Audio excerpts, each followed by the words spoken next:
I thought Jacoby came in and gave us a spark, though, and played extremely hard. Even on the last throw, I thought it was on a dime. We just didn't catch it. But I mean, I thought he did a really good job there. Special teams. Obviously, we've got to cover better. That's twice that we've given up punts for touchdowns. Kicked it out of the zone, but at the same time, we've got to get a guy on the ground.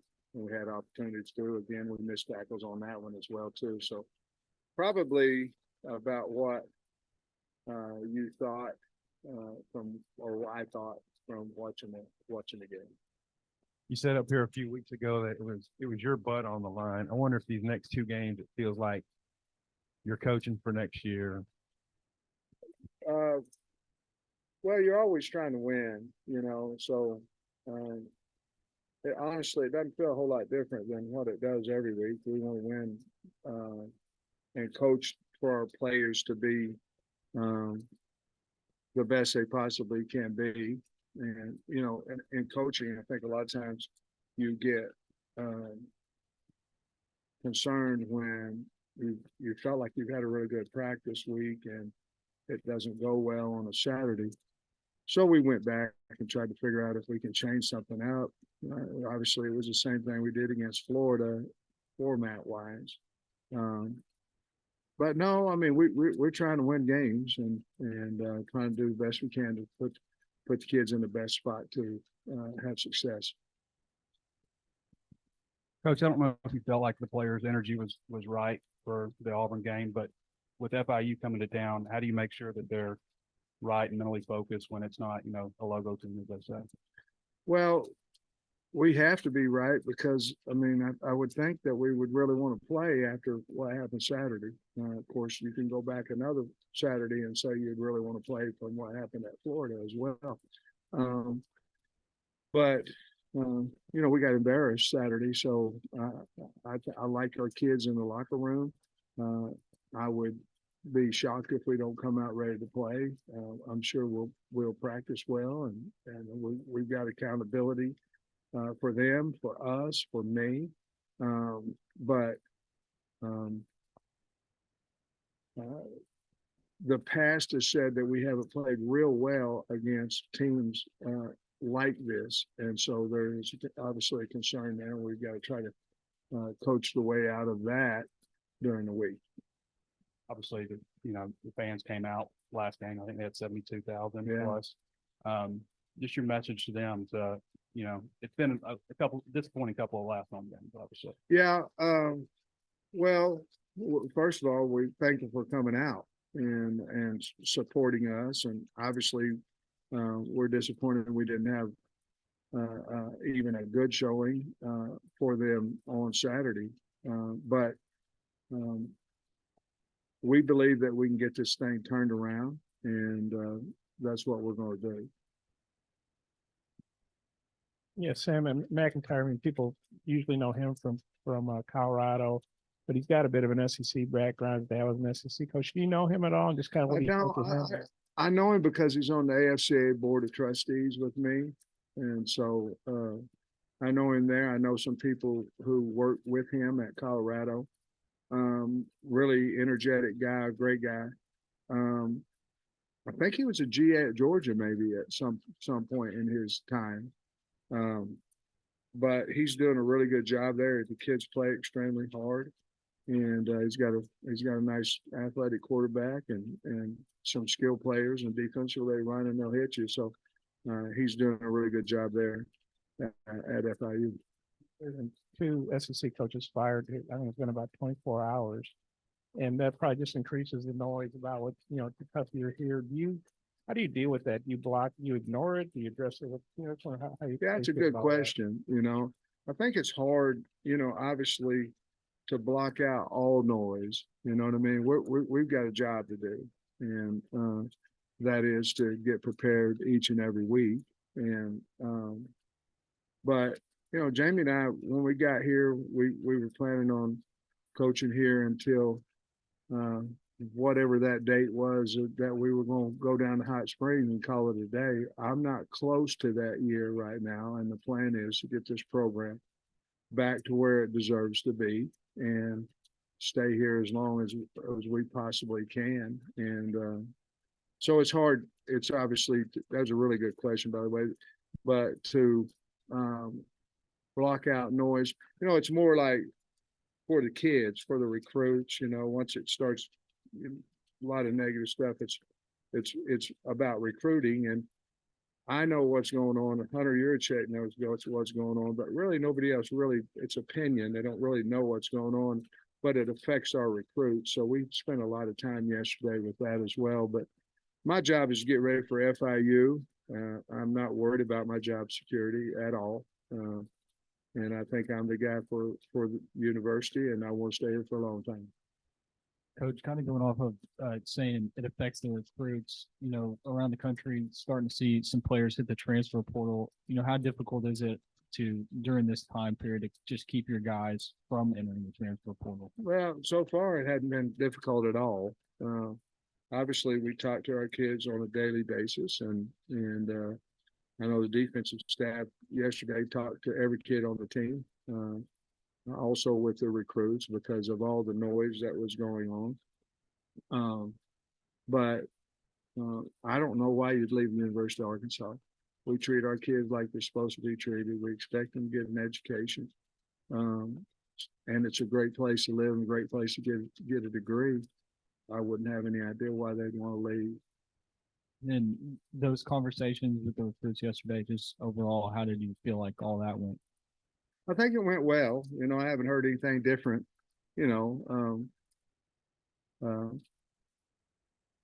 We can't do anything about what people write. I just wish they would write truth. But we can't deal.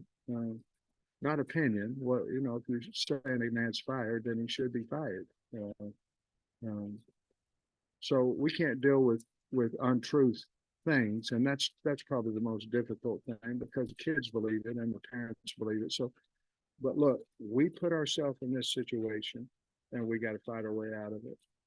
And from an offensive standpoint, how do you maybe get that group revved back up again to where it resembles maybe what it looked like at Florida after last? Well, I mean, there's a lot of things. We've got to play better out on the edge. We've got to play better at tackle. I mean, we have to. So. We have to make people miss. We obviously have to protect better, all those type things. We've got to change something up. Obviously, we had a change during Florida, which worked for us. We did a lot of similar things, some changes on Saturday. They had a week to prepare for it, which was different because Florida did not. And so we have to continue. We're not a team that can just turn around and hand the ball off right now and just smash it like Auburn did to us. We're not there right now, like we've been really for the most part all the other 3 years, especially the last two.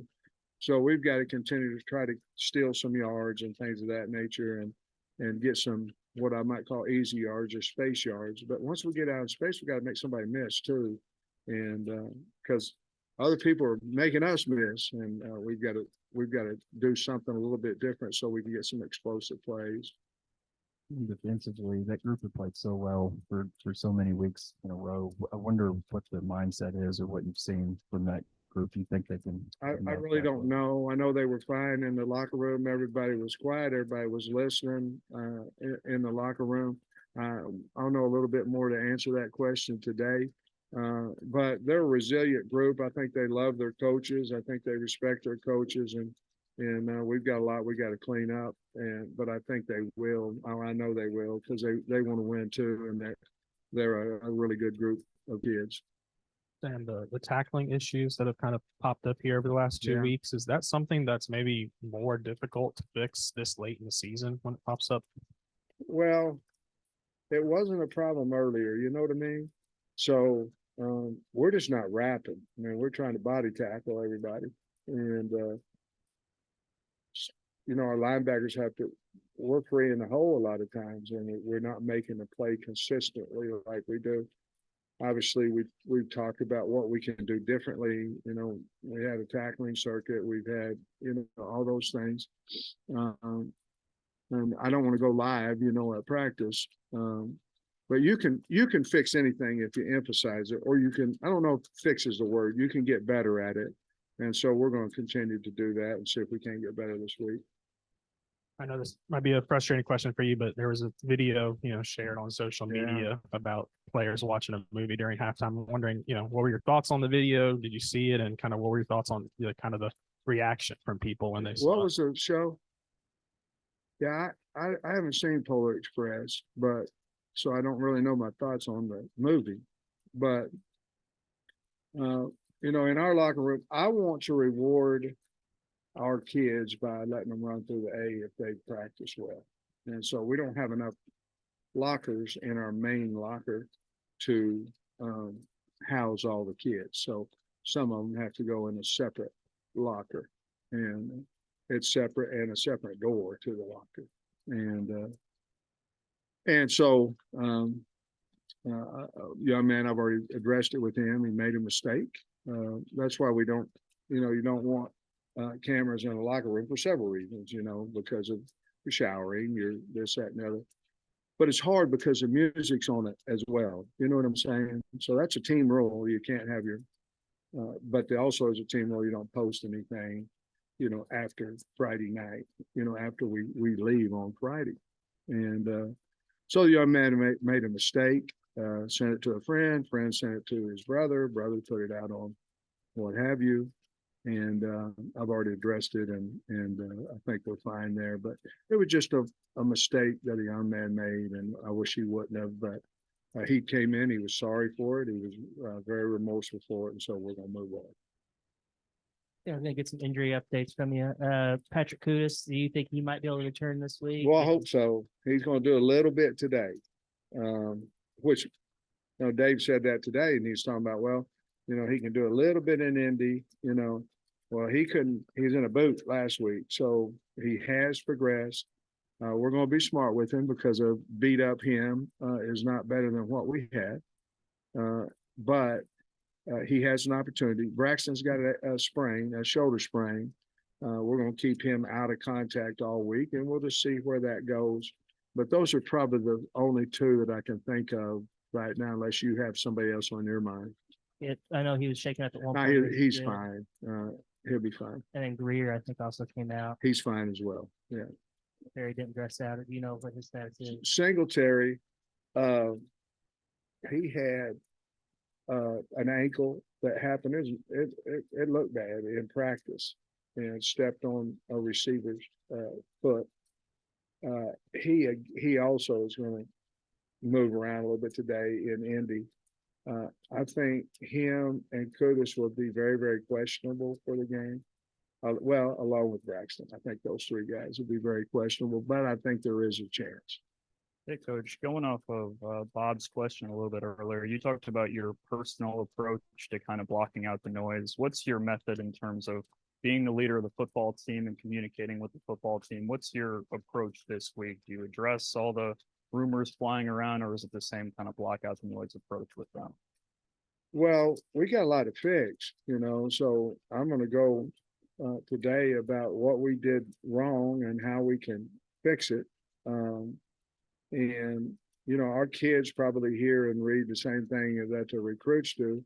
I'm not going to address it because I don't think it's as severe as y'all do. But if they ask me about it, then I'm going to explain, about that. But I don't have time really to explain about my job security, to be honest with you. We've got to beat FIU, and that's an honest answer. So if I was worried about me personally, I think it would take away from what we're trying to get done here. I got a job to do. I get paid to do it. I need to do a better job. And so I can't really sit around worried about my job security or me or anything like that. But I just think it's a much bigger issue with the media than it is with myself. You said you know what's going on and Hunter knows what's going on. So what's going on? Did you talk to him after the game? I talk to Hunter every week. I talk to him after every single game. Talk to him some on Sundays, not often, but some on Sundays. I talk to him on Mondays, and you'd have to ask him the conversation. But I haven't really expressed to you what our conversation was. Been over the 4 years, so I don't think today's a good time to talk about that either. We good?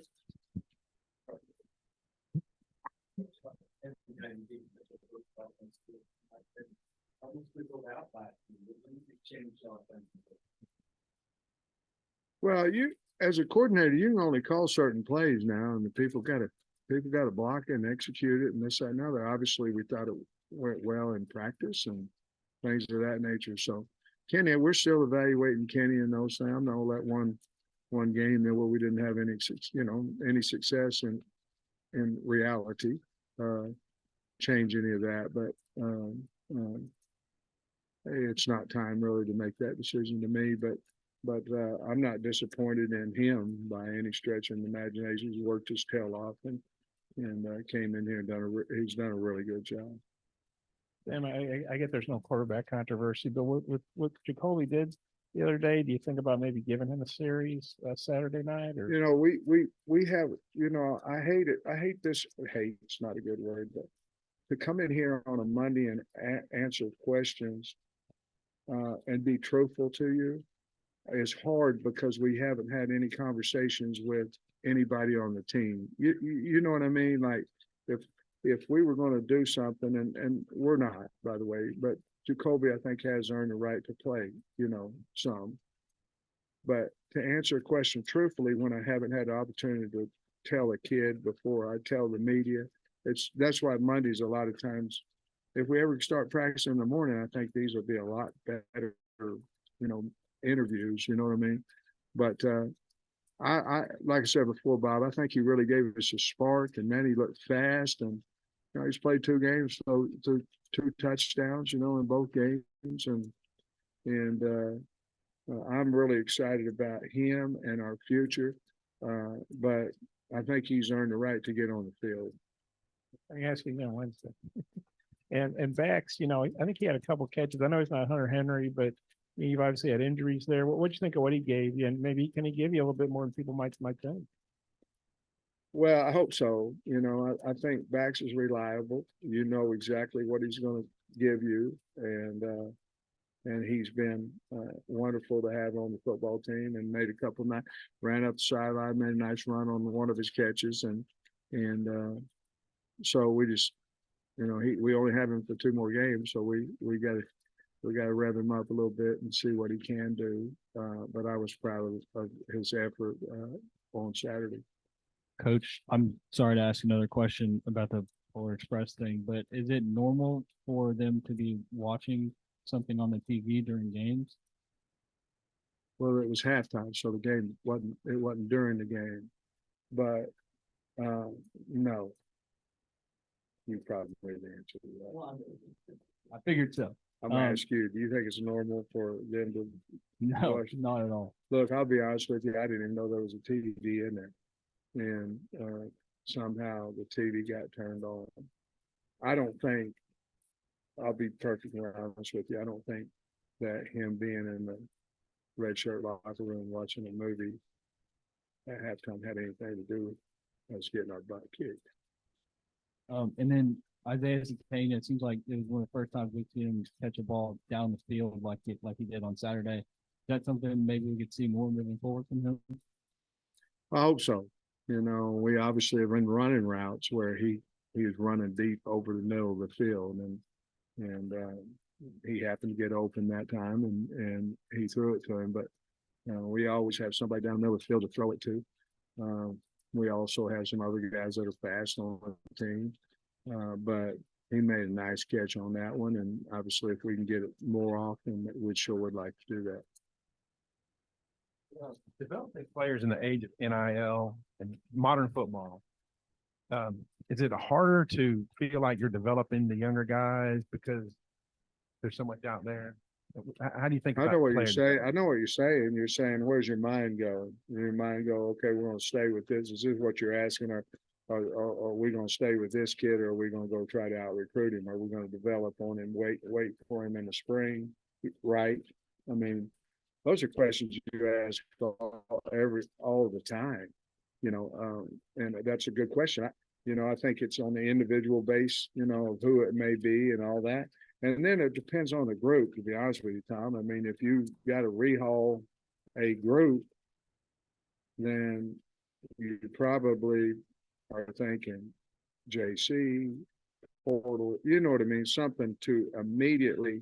And then what you're doing when you do that, you're just saying, hey, you can develop and maybe you'll be ready after spring ball. If you're not, we can win some games and then give you fall, give you another 6 months, weight room, all that stuff to develop. So I think you ask that question individually, and then I think you ask it as a group. And those are hard because you want to be as low as you possibly can to the guys on your team. But obviously we're in the win business and we need to win as well. You mentioned JUCO there. I'm wondering, have you noticed a trickle down effect with more talented kids that don't have the opportunity to go sign with their D1 school just because of the portal and everything, where there's more talent at the junior college level now, maybe? Or have you noticed any kind of difference there with the? What I've noticed in junior college is they're not being as highly recruited as what they used to be. And it's simply, nor is high school. It's simply because you saw a guy play against Syracuse on tape and he looked really good, or you saw a guy play against Ole Miss on tape and he looked good, and you're going, okay, I want that guy because of what you see of who his competition is. I think that's probably where, I'm familiar with the Kansas junior colleges because I was a head coach over there. So I know a little bit more about who they're playing and the competition than maybe somebody who is not quite as familiar. But I think it's trickled down to junior college as well. I just don't think it's as highly recruited as what it had been in the past. I know we spoke about maybe the surprise of how poorly the first quarter went on Auburn when we spoke Saturday, but I'm just wondering if maybe it was a little extra sting because of the optimism coming out of the Florida game. Did you sense maybe in a good week of practice and everything, it caught you guys off guard and that stung a little bit more? I don't know. I mean, momentum's a wild thing now. I mean, when you lose it, it's hard to get back. And you guys asked me a lot of questions about that on 4th and 1s or faking kicks or whatever, you know what I mean, whatever it may be. And you're always thinking about what if you lose a moment. We just never had. They took the opening kickoff, they went and scored. We got us, punt, boom, got back to score. And we kept talking about, hey, we can get back in there, get back in this. Nudie we were down 21-0, but Nudie gave us a chance to maybe get some of them, maybe not get momentum, but get it stopped. And we go 3 plays, 2 yards and kick the field goal. So you're constantly trying to do that. I don't know if the Florida game went negative towards this one, or I don't know. You always want your team to feel good. If you're holding them accountable, you want them to feel good, which they did, last week. So if I had to answer that, and probably any coach had to answer that, that would never happen. But I don't know. That's a good question. I really don't have a great answer for you to that question. All right, guys.